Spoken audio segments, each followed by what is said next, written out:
Hi, in this short video I'm going to share with you 3 simple ways that you can help your pupils to quickly see the big picture of a history unit or course. But before I do that, I want to briefly explain why providing a big picture overview is such an important thing to do. So why use overviews? Well, put simply, it allows your students to quickly see the whole of what you are teaching over a course. It gives them perspective. By providing the big picture of the course, your students can begin to see the wood for the trees.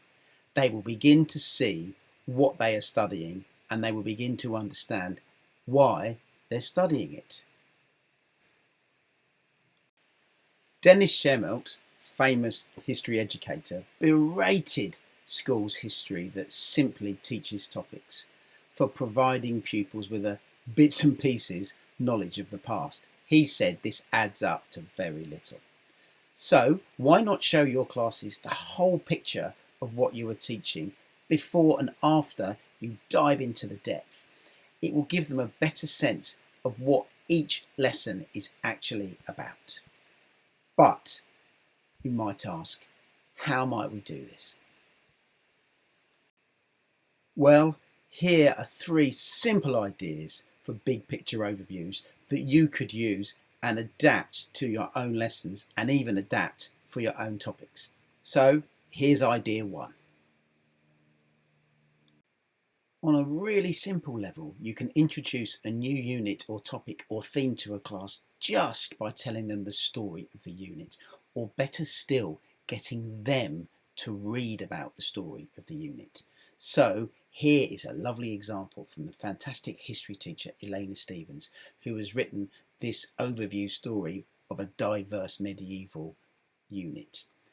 Your pupils read the story either as a class or alone or in pairs, and they just answer some simple comprehension questions. So they work out, when was the Middle Ages, what were the 2 main religions in Europe at this time, who travelled and why people travelled, and they work out some other facts too. And what this does is it simply provides a neat and quick overview, and you can then jump into the depth. By the way, there are plenty more big picture ideas on History Resource Cupboard. Here's the second idea for big picture overviews, and I think providing an overview is crucial for GCSE lessons and courses.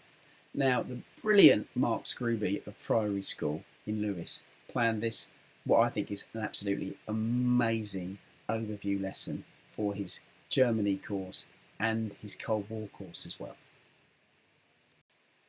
If you've ever been lucky enough to visit Berlin and visit the Reichstag, you'll know that from the top of the Reichstag building you get the most amazing view across Berlin and into the workings of the Reichstag Parliament itself. Now what Mark does is he gets his students to take in this view from the top of the building, and he gets them to take it in from a number of different time points from 1880 to 2000. And by doing this, he's giving his pupils a brilliant overview of his entire course in one lesson. So how does he do this from the inside of his classroom? Well, what he does is he gives them a bunch of images which they match to captions, and this shows them the view at different times. And it also allows them to see what has changed, and they can see what Germany looked like at different points in time, and they can see what was happening inside the Reichstag at different points in time as well. Brilliant. So having matched the different photos with the captions and then having ordered them chronologically, the students also see their entire Germany and their Cold War course in one go. It kind of whets their appetites for what's to come over the year. But it doesn't stop there. The students use their caption cards and their pictures to plot on a living graph at different times what life was actually like for ordinary Germans, and they plot how happy they were at different time points.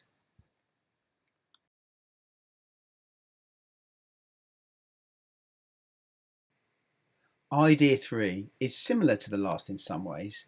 This time you give a 500-year overview of a time period in one single hour lesson.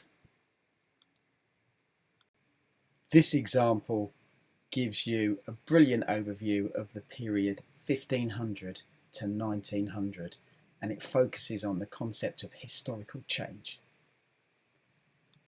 Here you give pairs of pupils 8 picture cards, each one of them cut out a bit like a playing card, and what you ask the pupils to do is to work out the theme or the idea behind each image. So if you look at the top 3 from the left, you've got travel, maybe work or farming, and science. Having done this, they are then given 8 more individual picture cards. This time they're from the end of the time period. And what your pairs of pupils now do is they pair the later card with one of the first cards to create 8 pairs, each showing the theme over time. So here you can see we've got travel, we've got top right, we've got kind of work, and we've got science. Next, you give them more context. They read 8 statements about the changes that took place in that period, and they decide which pair of cards each statement's describing. This will help them to think about the changes in a little bit more depth, and they might start thinking about how each change affected different groups of people. To finish the lesson, you can ask the pupils to sum up their learning by deciding which of these statements are true or false. They can correct the false ones, and then again you can go on and dive into the depth of the period. So there you have it, 3 simple and adaptable ideas for big picture overviews.